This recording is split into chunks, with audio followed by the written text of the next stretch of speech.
Hey everyone. When you are, tracking a patient's geographic atrophy or just measuring drusen progression, it is really easy to treat the eye as this completely isolated Oh, system. absolutely. We all do it. Right. But James Handa's 2026 review in Progress in Retinal and Eye Research suggests we're actually looking at a mirror reflecting a completely different organ. Yeah, the premise is pretty striking. It really is. Yeah. The big hook here is that age-related macular degeneration shares way more pathobiology with cerebral amyloid angiopathy than it does with Alzheimer's disease in general. Okay, let's unpack this. Let's do it. Think of it like this medical crossover event where the RPE, Bruch's membrane, and choriocapillaris complex suddenly mirrors the cerebral neurovascular unit. It is such a compelling framework. And just for a brief context for those of us who, do not spend our days looking at brain MRIs. Right, thankfully. Yeah. Cerebral amyloid angiopathy affects the small and medium vessels of the central nervous system.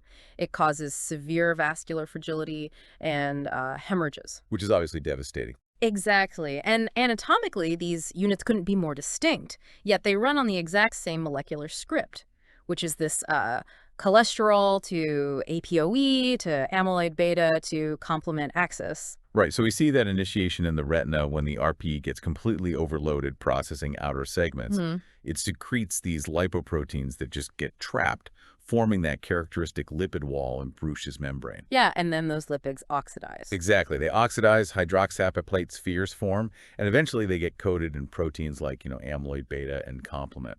If we connect this to the bigger picture, that exact same molecular package is identical to what deposits in the basal lamina of cerebral vessels. Which is wild to think about. It really is. Yeah. But the critical intersection here is how amyloid-β actually manipulates the complement cascade. Because in both locations, amyloid-β actively inhibits complement factor I. Which creates a really dangerous feedback loop. Right. And just as a quick reminder, since we don't always talk about complement factor I in clinic, it is basically the major inhibitor of the complement system. It cleaves C3b. So if complement factor I acts as the brakes on the complement system, amyloid-β effectively cuts those brakes. Precisely. It competitively binds to complement factor I. Without that cleavage, the alternative pathway stays permanently switched on, leading to just runaway inflammation. Unchecked activation. Yeah. It turns the complement system from a clearance mechanism into a destructive force. In the brain, it degrades vascular smooth muscle, and in the eye, as you know, it drives RPE injury and choriocapillaris dropout. But wait, if the molecular script is identical, why did the genetic risk factors completely flip between the eye and the brain? Oh, the plot twist. Yeah. It is a massive paradox. So APOE4 is the absolute highest genetic risk factor for cerebral amyloid angiopathy. Right. Yet in AMD, APOE4 is actually mildly protective, and it is the APOE2 allele that drives the pathology. That is so counterintuitive. What is the mechanism there? It is fascinating. So in the cerebral neurovascular unit, APOE4 promotes massive cholesterol accumulation and just totally fails at clearing amyloid-β. Okay. But in the subretinal space, APOE4 actually keeps retinal microglia quiescent. Wait, really? It keeps them quiet. Yeah, because APOE4 is highly inefficient at extracting cholesterol from lipid rafts. Because it fails to extract it, it doesn't trigger that massive microglial activation. Ah, I see. While APOE2 is highly efficient at pulling that cholesterol out, which directly triggers subretinal inflammation, revealing that in AMD, chronic inflammation is way more damaging than just amyloid accumulation per se. I have to push back a little on the findings, though, because, if APOE4 is protective in humans, why do APOE4 mice on a high-fat diet still develop a really robust AMD-like phenotype? That is a great question, and it is a crucial limitation of the article. We have to be really cautious about human translation from murine models here. Human APOE, regardless of the specific isoform, seems to just trigger enough inflammatory response in mice to cause retinal pathology anyway.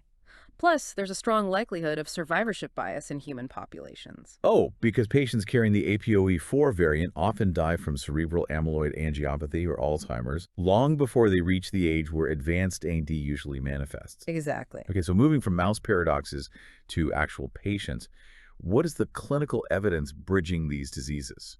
Well, the epidemiological data is scarce, basically just 2 small studies, but the AGS Reykjavik study is super compelling. Right, they linked geographic atrophy specifically to low-bar cerebral microbleeds, which are the radiological hallmark of cerebral amyloid angiopathy. Exactly. The presence of those microbleeds alongside geographic atrophy strongly supports this shared pathobiology. So given our current anti-complement therapies for geographic atrophy, does it make sense to explore, combination therapies with systemic anti-amyloid treatments? I think that is exactly the therapeutic avenue this review opens up. Or even using APOE pharmacogenomics to guide who gets what treatment. Wow. So to summarize for you all listening, in AMD, chronic complement-mediated inflammation is the true driver of drusen growth, differentiating it from the direct vascular damage seen in cerebral amyloid angiopathy. Spot on. It totally reframes how you look at the retina, which leaves you with a final thought to mull over. If geographic atrophy correlates so strongly with those lobar microbleeds, could routine OCTs soon require us retina specialists to initiate neurology referrals? Catching silent cerebral amyloid angiopathy before a catastrophic hemorrhage occurs. Exactly. Something to think about before your next clinic.